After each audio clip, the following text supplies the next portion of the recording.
안녕하세요. 기술교육감소 김건진입니다. 아까 제가 원장님 그 말씀하실 때 제가 못 봐가지고 그 중학생 혹시 계세요? 예비 고등 세 분. 걱정이 되게 많으시죠?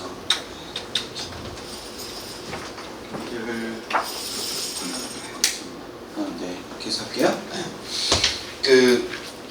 이게 다 모여 계실 때는 이거를 초점을 잡기가 좀 어렵죠. 그러니까 지금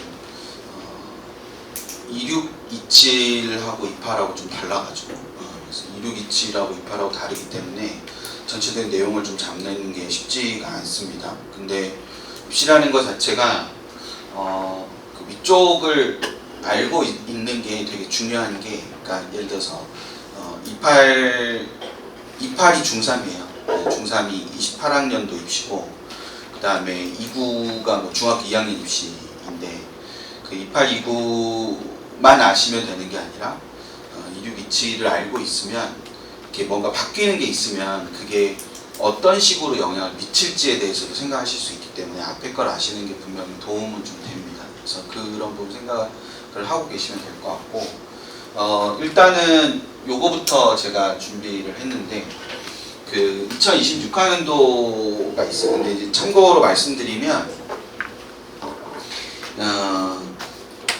모든 아이들한테 있어서 지금 현재까지 상황에서 입시적으로 중요한 어떤 순간 하나를 꼽으면, 그러니까 입시적으로 뭔가를 하는 데 있어서 굉장히 중요한 선택일 수도 있고 뭐 여러 가지 있을 수 있지만 제일 중요한 순간은 고등학교 2학년 5월달. 그러니까 고등학교 2학년 5월달에 특별히 뭘 하셔야 되지는 않지만 2학년 5월달에 나오는 정보가 하나가 있는데 그 정보가 입시를 할 때 가장 중요한 정보입니다. 이걸 역으로 말씀드리면 2학년 5월 전까지는 어떤 정보도 쓸모가 없습니다. 그러니까 냉정하게 말해서 입시 설명회라는 거를 제가 뭐 업으로 삼고 있지만 그걸 하는 데 있어서 필요한 거는 2학년 5월 이후의 입시에 대한 것만 얘기할 수 있지 그 이전 거에 대해서 얘기하면 전부 다 그건 다 거짓말이에요.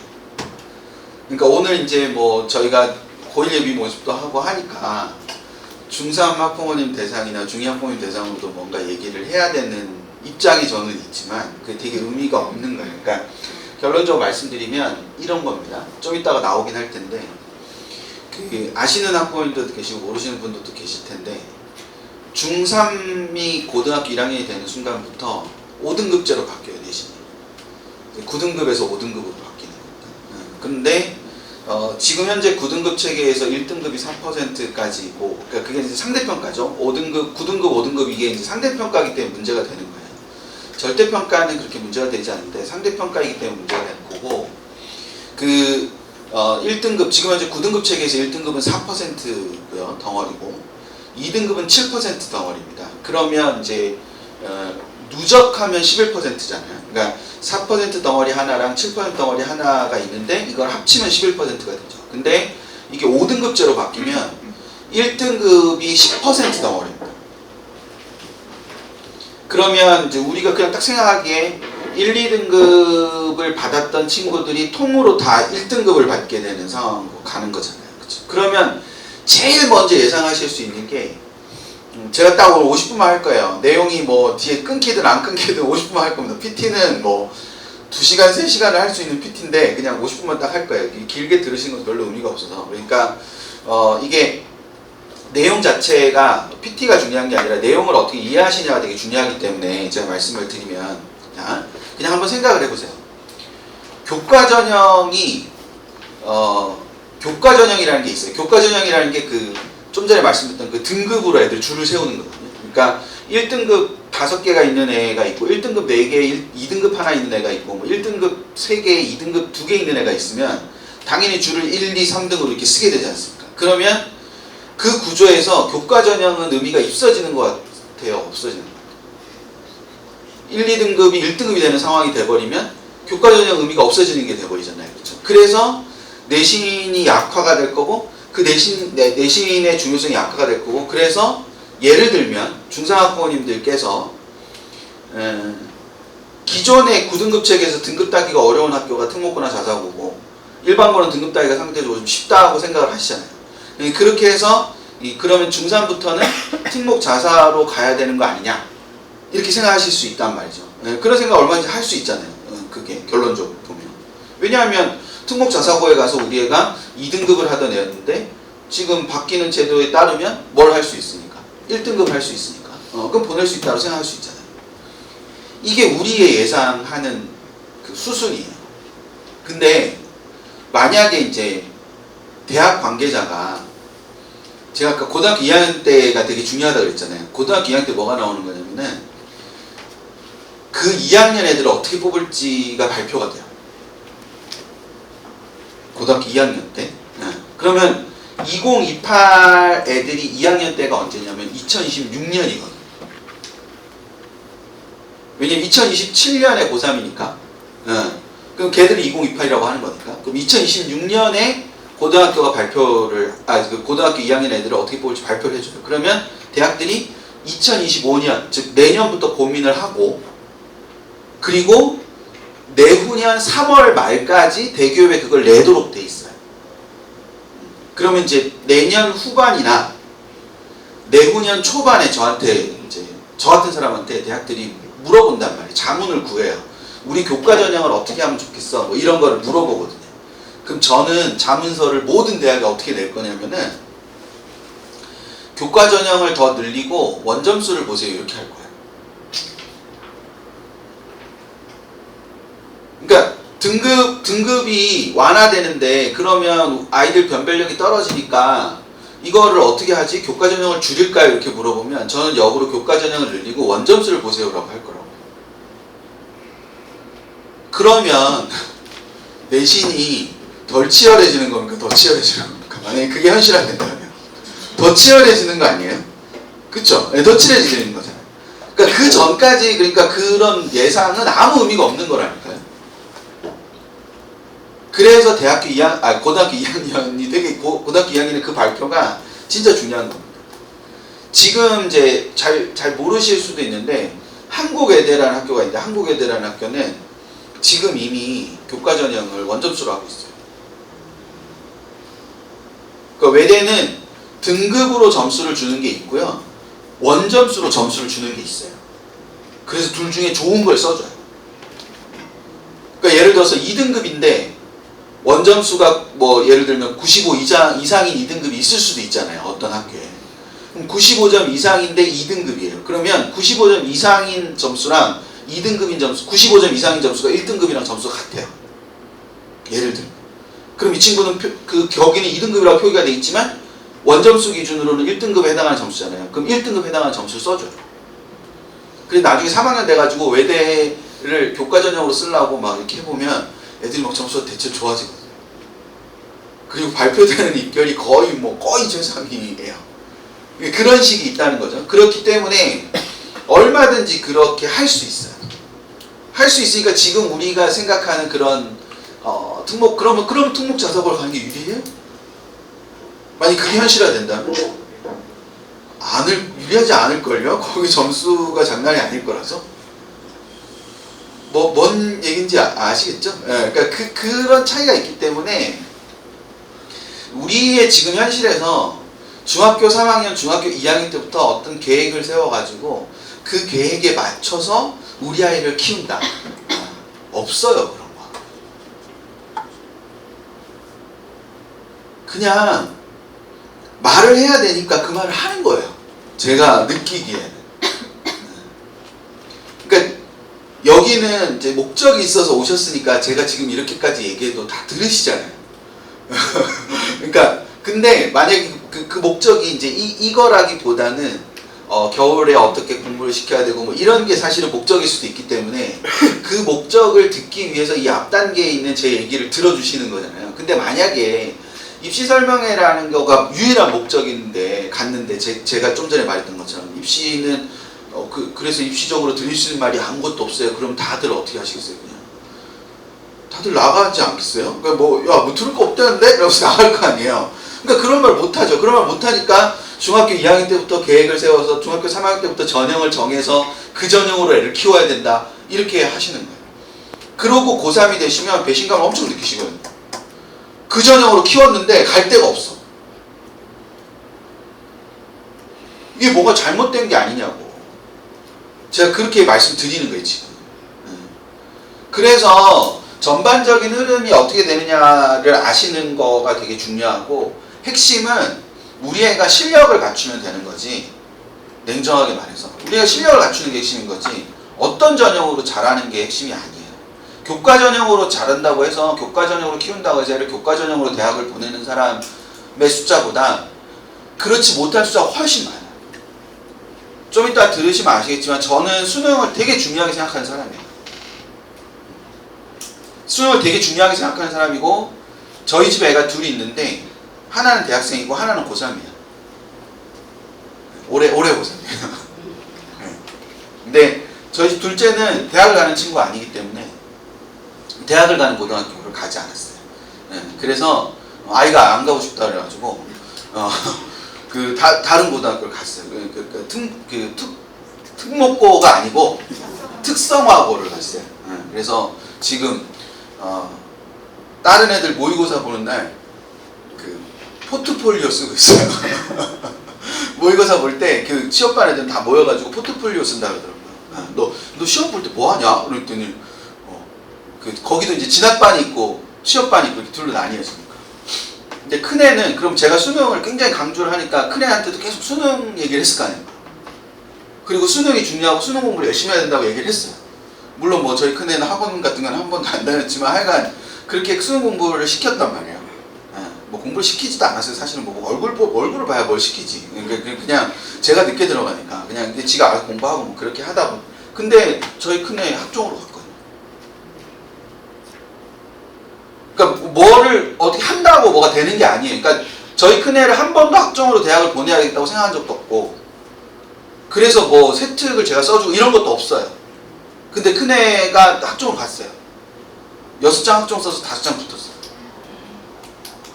학교를 낮추면 그렇게 됩니다. 그게 굉장한 거 아니고요. 그거 굉장한 거 아니고, 그렇게 하면 그렇게 됩니다. 그러니까 그거 뭐 얼마든지 그렇게 할 수 있어요. 그러니까 그렇기 때문에 뭐를 이렇게 정해놓고 이렇게 키우는 것 자체가 그런 의미를 갖지 않는다라는 걸 좀 생각을 많이 하셨으면 좋겠습니다. 특히 저학년일수록. 근데 제가 아까 원점수를, 그러면 이게 원점수, 저는 그렇게 자문할 거라고 했잖아요. 원점수를 많이 봐야 된다라고 자문할 거라고 말씀드렸잖아요. 그 대학이 거기에 동의를 만약에 동의를 해준다면 대학도 원점수가 되게 중요하다고 여길 거 아니에요.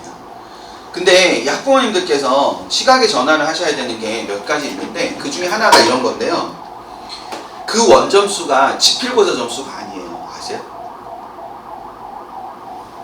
그러니까 원점수가 나온단 말이에요. 100점 만점 원점수가 학생부에 나와요. 근데 그 100점 만점 원점수가 지필고사 점수가 아니에요. 지필고사가 우리가 말한 시험이거든요.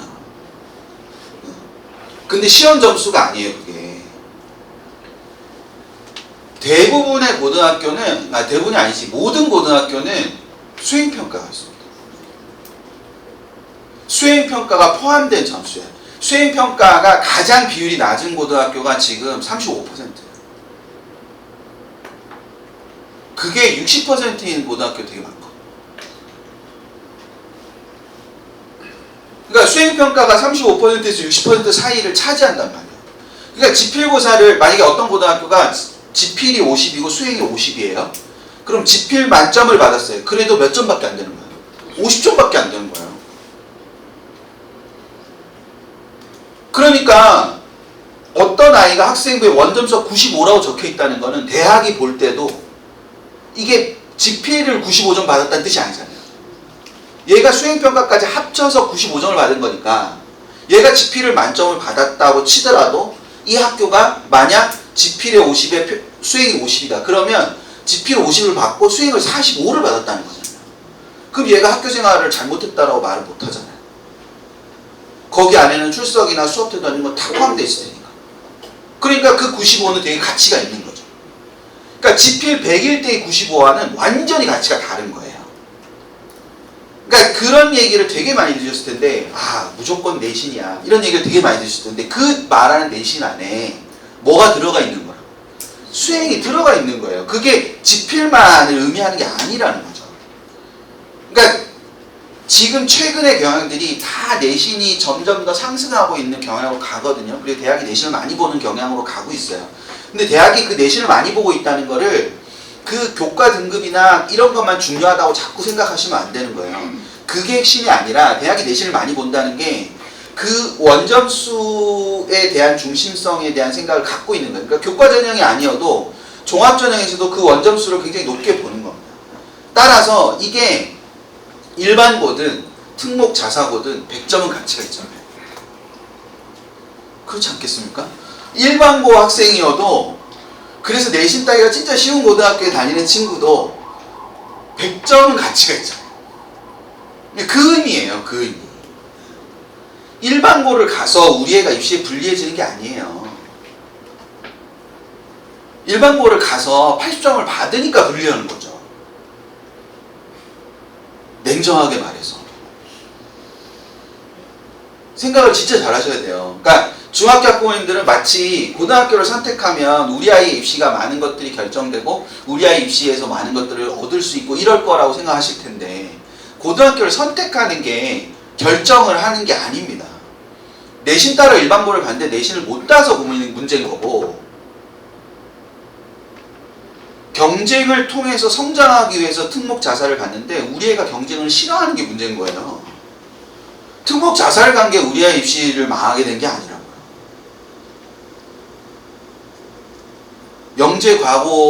영재고를 가서 의대를 못 가서 영재고를 선택이 잘못됐다. 아니요. 걔가 진짜 의사가 되고 싶은 게 맞다면 영재고를 통해서 의대를 원서를 못 쓰고 그냥 일반 학과를 가서 처병원 갈 수도 있잖아. 의전은 아직 남아있잖아요. 처병원은. 그러니까 어떤 선택을 해서 문제가 되는 게 아니라 그 선택을 한 거에 책임을 못 지는 게 문제인 거예요. 그러니까 그 부분에 대한 생각을 되게 많이 하실 필요가 있습니다. 그러니까 그런 걸 좀 생각을 하시면서 보시면 2026에 이렇게 뽑아요. 이것만 딱 보시면은 교과가 압도적으로 높죠. 네. 근데 저 밑에 적혀 있는 걸 보세요. 저게 전국대학이거든요. 요 색깔이 전국대학이잖아요. 이게 보이시나? 안 보이시나? 보이시죠? 네. 요 색깔이 전국대학이잖아요. 붙여 놓으면 되게 기분이 좋은 게 화질이 되게 좋아요. 그래갖고 제가 이렇게 색깔을 색깔 이렇게 쓰면 이게 좀 잘 보여요. 어디 가면 이게 뿌여가지고 구별이 안 되거든요. 네. 근데 이게 되게 잘 보여요. 근데 이게 보면 얘가 절반에 가깝잖아요. 보이시죠? 네. 근데 문제 자 이렇게 바꿔볼게요 제가. 이렇게 보면 어때요? 이렇게. 이게 좀 달라진 게 보여요.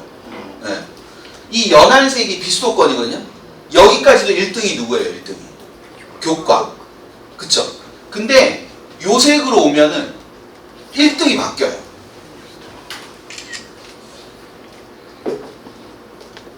그러면 어떤 애가 와가지고 선생님 제가 교과가 안 좋아서 대학을 못 갈 것 같아 이렇게 얘기하면 제가 뭐라 그러냐면 너의 목표는 비수도권 대학이구나 이렇게.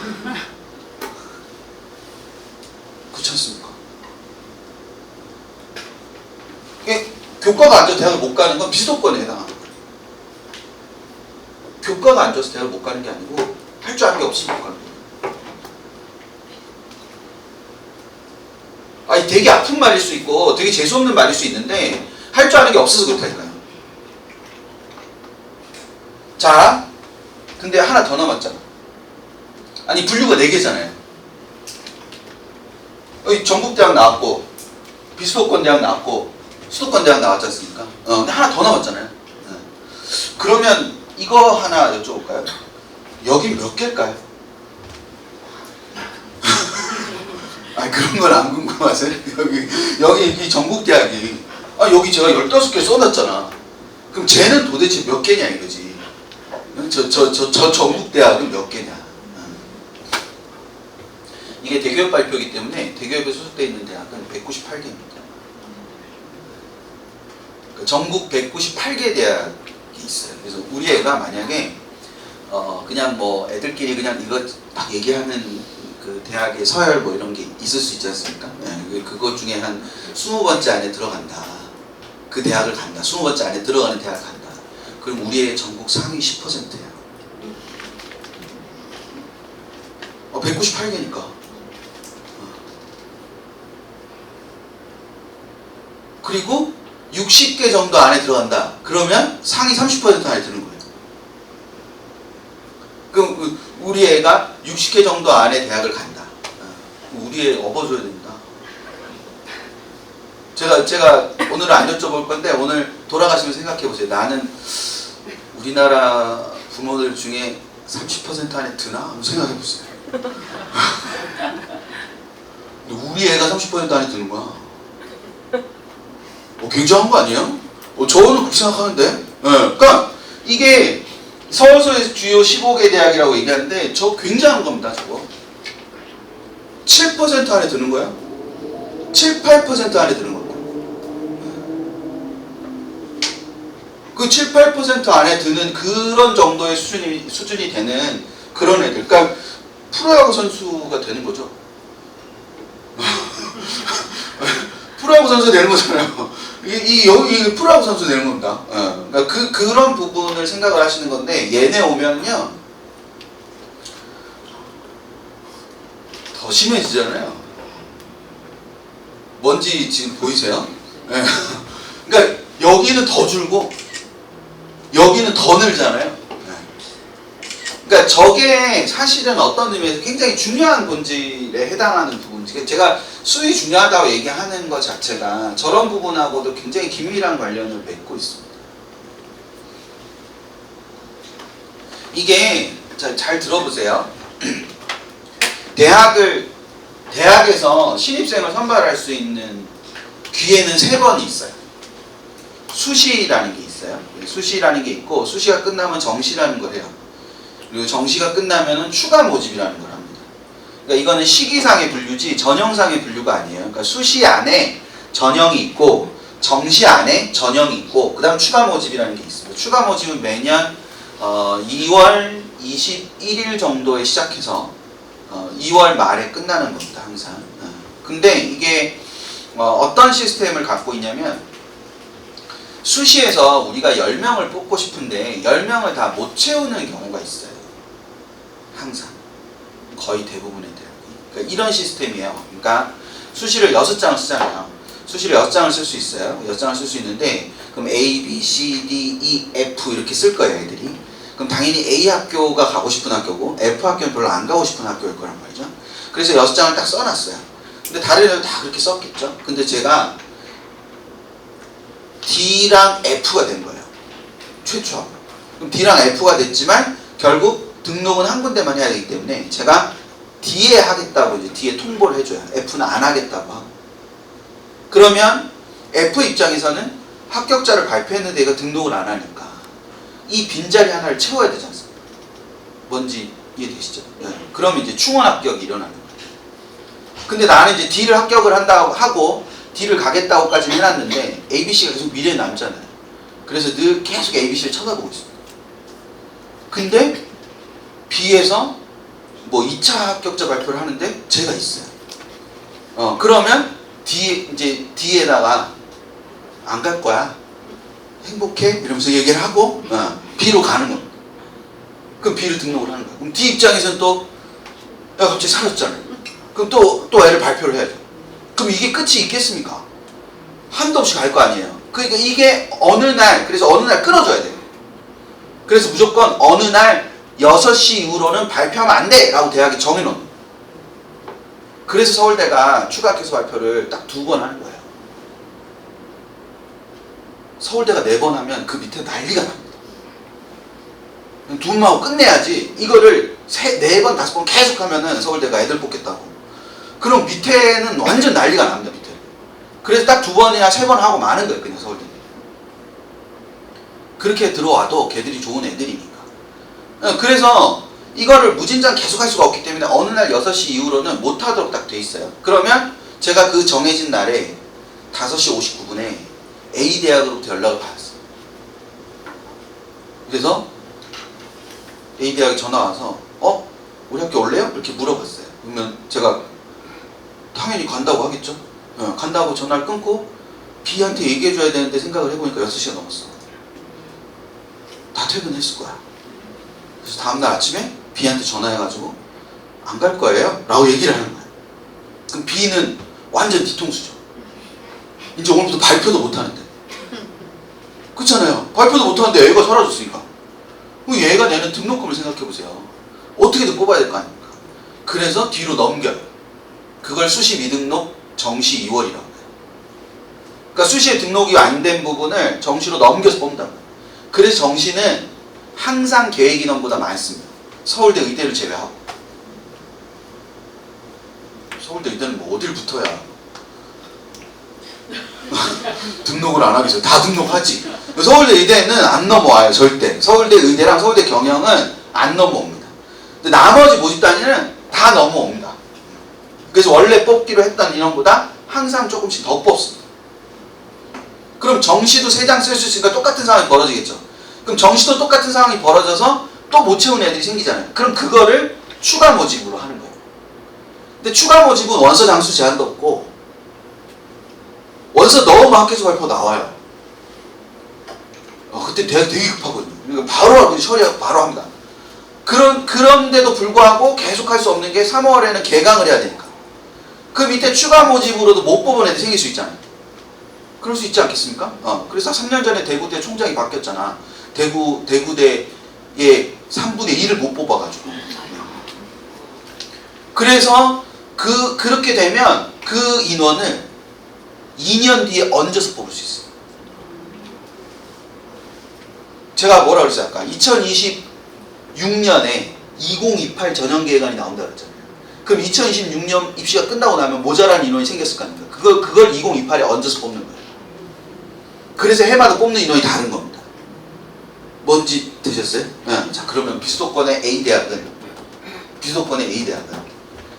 2년 뒤에 우리 학교가 있을지 없을지도 모르는데 일단 어서 땡겨서 뽑아야 돼요. 앞에서 최대한 땡겨서 뽑아놔야 거기서 못 뽑으면 정시에서 뽑고 거기서 못 뽑으면 추가 모집 뽑고 그러고 난 다음에 2년을 기다려야지. 덜컥 정시를 많이 했다가 한 방에 못 뽑으면 추가로 못 뽑으면 끝인 거잖아요. 뭔 말 하는지 아시겠죠? 그러니까 뭐 예를 들면 성균관대 같은 경우도 정시까지 다 해도 못 뽑는 인원이 생기거든요. 10명 내외로.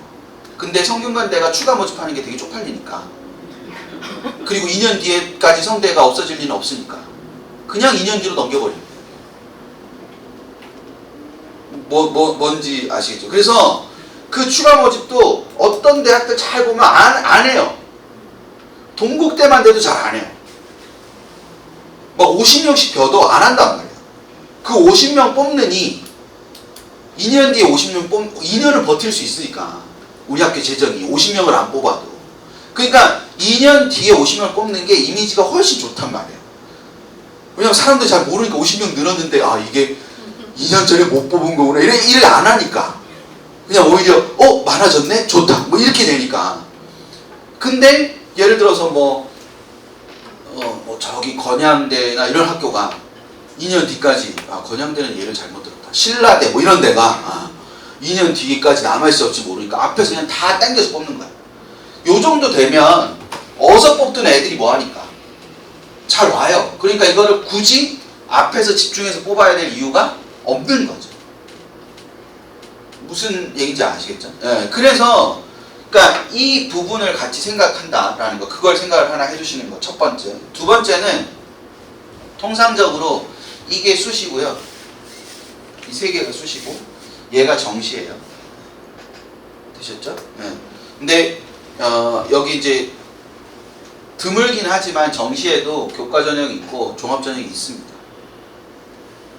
제가 아까 말씀드렸잖아요. 네, 수시와 정시는 그냥 시기의 구분일 뿐이지 전형이 아니라고. 그러니까 정시는 수능만 해야 되는 게 아니고 정시에 수능 전형도 있고 종합 전형도 있고 다 있습니다. 근데 이제 정시는 수능 이후이기 때문에 뭘 중심으로 하는 거고 수능을 중심으로 하는 거고 수시는 수능 전이기 때문에 수능을 볼 수가 없잖아요. 그러니까 여기서 이제 교과나 종합이나 논술을 많이 하게 됩니다. 자, 근데 제가 서울시의 상위 15개 대학을 기준으로 수능이 굉장히 중요하다 뭐 저런 얘기를 하고 있는데 그럼에도 불구하고 절반이 안 되잖아요. 이게 정시고 나머지 3개가 수시라고 하면 수시와 정시 중에 뭘 더 많이 뽑습니까? 수시를 더 많이 뽑잖아요. 그러니까 수시로 대학을 가야 되는 거 아니냐 이렇게 생각하실 수 있습니다. 자, 그러면 예를 들어 A라는 대학에 교과 전형과 종합 전형과 논술 전형이 있다. 그리고 나는 원서가 6장이 있다. 그럼 그 A라는 대학에 저 3장을 다 쓰는 애들이 많을 것 같아요? 적을 것 같아요? 적지 않을까요? 되게 비효율적이잖아. A라는 대학에 6장 중에 3장을 몰빵하는 것 자체가. 그러니까 무슨 말씀을 드리는 거냐면은 수시는 3개 전형으로 나누어 뽑아서 57%잖아. 각 전형이 가지고 있는 건 다르다는 거죠. 그리고 한 대학에 대체로 아이들은 한 장의 원서를 씁니다. 따라서 이렇게 통으로 묶는 게 아니라 각각으로 보는 게 되게 중요하다. 무슨 말을 하는지 아실까요? 네. 그러니까 우리 애가 종합 전형에 지원하는 것과 수능 위주 전형에 지원하는 것을 따지면 어떤 게 더 뽑는 인원이 많아요? 수능 위주가 많아요. 10% 넘게 많아요. 그러니까 놓치시는 것 중에 하나예요. 그게 대학이 수시를 70명을 뽑고 정시를 30명을 뽑는다. 그러면 수시가 정시의 2배 넘기 때문에 수시가 되게 많은 것 같죠. 근데 그 70명을 무조건 4개 이상의 전형으로 나눠서 뽑거든요. 무조건 4개 이상 전형으로 나눠서 뽑지 않습니까? 근데 정시는 수능 하나 통으로 30명을 뽑는 경우가 되게 많단 말이에요. 그러면 70명을 4개 전형으로 나눈다고 치면 거의 15명 정도가 되잖아요. 한 전형당. 물론 이제 증감이 있겠지만 어떤 전형은 5명만 뽑을 거고 어떤 전형은 20명을 뽑을 거고 뭐 이렇게 뽑겠죠. 30명을 뽑는 뭐 25명을 뽑는 경우도 있고. 근데 그 어떤 전형과 수능을 비교해도 대체로 상위권 대학이나 아니면 중위권 대학들은 뭐가 더 인원이 많단 말이에요. 수능이 더 많단 말이에요. 그래서 수능이 중요한 거예요. 제가 보기에는 좁은 문 앞에 많이 서가지고 문이 왜 이렇게 좁냐고 난리. 넓은 문 앞에는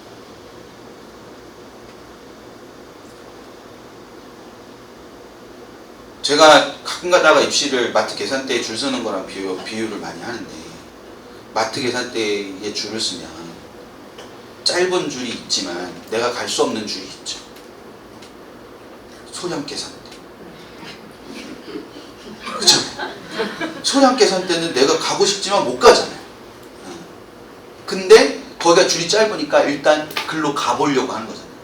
그게 입시를 대하는 사람들의 태도와 비슷하다고 생각한다는 거죠.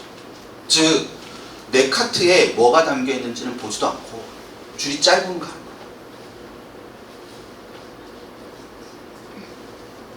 내가 줄을 서는 데 있어서 먼저 해야 되는 일은 내가 5개 미만을 샀는지 5개 이상을 샀는지를 보는 거예요. 그래서 3개만 샀다 그러면 소량 계산대로 가는 거예요. 근데 소량 계산대에 사람이 많으면 내가 3개를 샀든 10개를 샀든 그냥 없는 대로 간다는 거예요. 그러니까 우리 애가 뭘 갖고 있는지 생각 안 하고 그냥 가는 거예요. 그냥 우르르르. 야, 학종이 대세래. 그럼 다 학종으로 가는 거예요. 그러니까 뭔지 뭘 갖고 있고 내가 뭘 샀는지를 알아야 되는데 그러질 않는다는 거죠. 그리고 누구도 저기는 왜 줄이 짧을까를 고민하지 않는다는 거죠. 짧으니까 가는 거예요. 그래 저 같은 사람이 먹고 사는 거예요. 되게 슬픈 현실이죠. 그러니까 그 생각을 좀 많이 하시고 보셨으면 좋겠다. 그래서 근데 이제 이거를 몇 가지를 제가 2026학년도를 이렇게 들었는데 여기서 몇 가지만 말씀을 드리면 요거에 대한 얘기가 되게 많아요. 지금 연대 정시평가 정시교과 2026학년도부터 정시에도 연대가 교과를 반영합니다.